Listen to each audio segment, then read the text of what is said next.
We know how to cook adobo, but how does a pro chef do it? I asked a great Filipino chef in London how he cooks adobo. Let's learn together from his techniques for the most famous food from the Philippines. By the end of this video, I might not cook it in the same way again. I'm using a little spatchcock chicken here, but I'm actually just going to break it down so we can cook it a bit faster. Yeah, it's so funny. People look at me and like, I look very, very Filipino, and then I'm like very British, yeah, strong British. Yeah, so it's a spatchcock chicken that we use in the, yes, it's where you basically open it out like a butterfly in the back. But because we're going to make adobo, I'm just going to cut it down now into pieces. Yeah, if you get a whole chicken, you cut the back out, but it spreads open like that. Just leave it on this tray.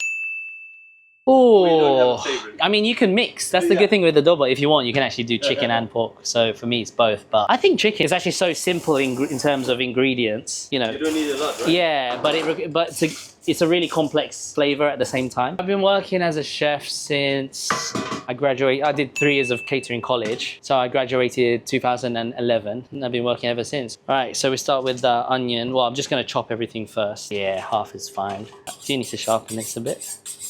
You can be quite liberal with things if you want to. I think that's the beauty as well. It's like, yeah, there's not a real rule on the food. They're not too small. Doesn't have to be tiny. And this version of adobo that I'm going to do, it's kind of like, I mean, this is essentially how my mum makes adobo at home. Really? It's a way of doing adobo without marinating it. Because a lot of adobo, you pre-marinate it with like, you leave it overnight and in the fridge, the flavor still develops as well. I mean, you can go a bit coarser if you want to. And this for me is decent. Fresh bulbs of crushed garlic. Usually at home, my mum would, she would crush the garlic whole and bash it down. So not only does the flavor of the garlic come out into the oil, but if it's still a bit whole, it can brown without burning too quickly. I mean, I like to put a lot of garlic bawang in mine. That is really a lot. Corns. Right, we're going with oil. This is a normal rapeseed oil, actually. Yeah, you can use like virtually any oil you want to. What I'm gonna do first is kind of inspired from like French cooking techniques, but it's basically to sear off the meat first. So I want to caramelize the chicken skin. Yes. We want to get a bit of color on that first, and then we'll use the, you know, the browning and the fond or the juices from the pan to deglaze with the onions and the garlic and the vinegar. Yeah. So for me, that little step puts a lot of flavor into the adobo. So we just want to get I'll get quite a hot pan at first. Yeah, really get flavor and color on the skin. And I think it helps, it makes sense because the adobo is like, because of the soy sauce is dark and it's brown anyway. So you might as well try to impart those flavors in there. Careful. Wow. Might spit a little bit. I think we'll use. I put a tiny bit of sea salt, but you don't want to put too much because the soy sauce is also salty. Exactly. But I do like a little bit of natural seasoning so that the chicken flavor is a bit more prominent. Also, the thing with adobo, sometimes it depends what cut of meat you're using as well. So like, if you're using something like pork belly or anything on the bone, because it can take longer to cook, you either want to marinate it or put more liquid into it to tenderize it first. Whereas something like chicken, which cooks faster, this is why I think you can do a different method. Do you know a place called, should be in Pangasinan, yeah, Lingayen? Yeah, I love Lingayen. I went down there because I wanted to, this was years ago, but I went there to learn about how to make bagoong. They produce it in Lingayen, So the meat's starting to brown a little bit. We don't have to go too dark. I think this is quite nice. I'll just quickly sear off the other side. You're better than me with Tagalog.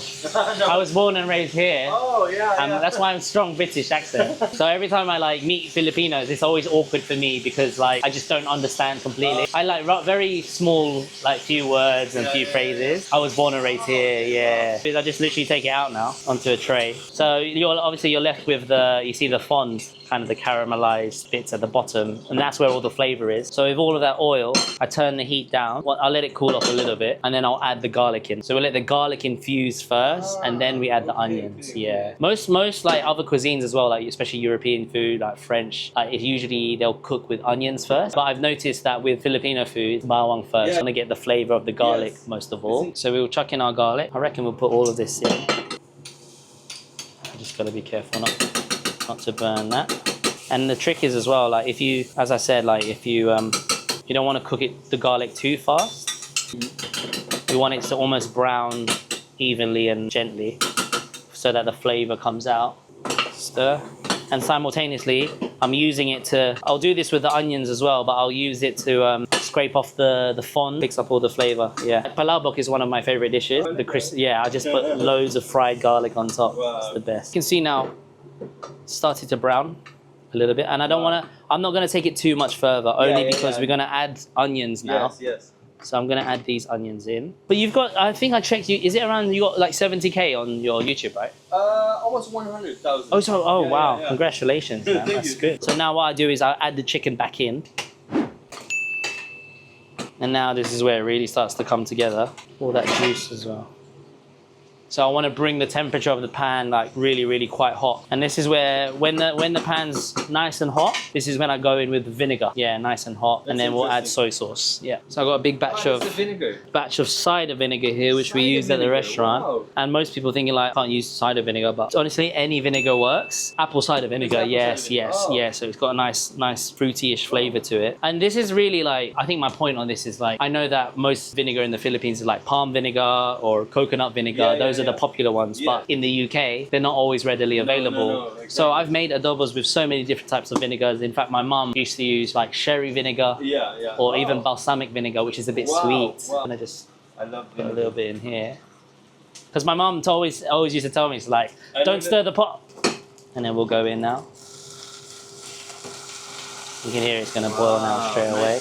That was probably around 60, 70 mil. I mean, we're making a small amount. So it's kind of just enough to almost like deglaze the pan a little bit. And you can see where it's starting to boil and sizzle. We want that to come down almost like next to nothing, like almost like there's no more liquid. Yes. So the liquids come up quite a bit, but I'm gonna cook most of that liquid out.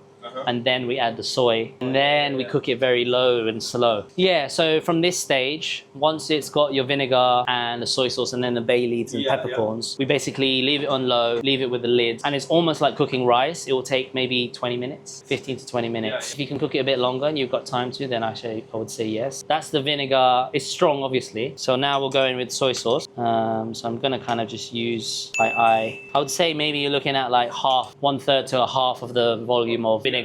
That's kind of the base of the adobo there. So I'll actually flip it on its skin once more, and then it's all gonna cook on that side. Peppercorns. Bay leaf, right? Yeah.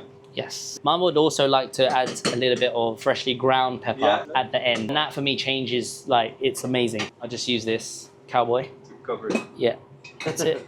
Kind of flip it now halfway, and you see it's kind of almost starting to glaze itself, like almost like it's marinating in there as well. And again, this is more preferential. Like if you want to add more soy, you can add soy. If you want to add more sugar, you can add sugar. And I think that, again, that's what's the beauty with adobo, is that there's no one way to make it, right? Like, this is a different version. It's my flavor, my way. And as long as it contains more or less those ingredients that we're looking for in adobo, then I reckon that will be like 5 to 10 minutes and it's probably ready. So come and have a look. I think it's more or less ready. You can see there now it's almost gone a little bit sticky. Oh, more glazy. Yeah, more glazed. I think it'll be pretty much ready to go. I'll let it rest a bit, and then we'll plate it with some rice. Yeah, you don't want to eat this straight away. You want to let it sit. Let it sit, right? Just to kind of absorb everything. Yeah. Ideally, at least another 20 minutes. But if you're hungry, you're hungry. So time to taste the adobo. Yeah, let's do it. Wow. We've got some rice, excited. Of course, to start. There's no Filipino foods without rice. Exactly. No garnishes, nothing. No. I mean, if it wanted to, we could do, spring onions. Yeah, make it extravaganter. So this is actually kind of a traditional, right? Traditional method. Yeah, for me this is more like home cooked style. Yeah. But from the restaurant quality, home cooked. Guess we'll find out. We still need to figure out. Yes. Sige na, tikman natin. Thank you. Let me start this. It's already sauce. Yeah, saucy. Wow. Thank you so much for this experience, chef. This is welcome. Thanks for having me. It's amazing. It's very tender. Yeah.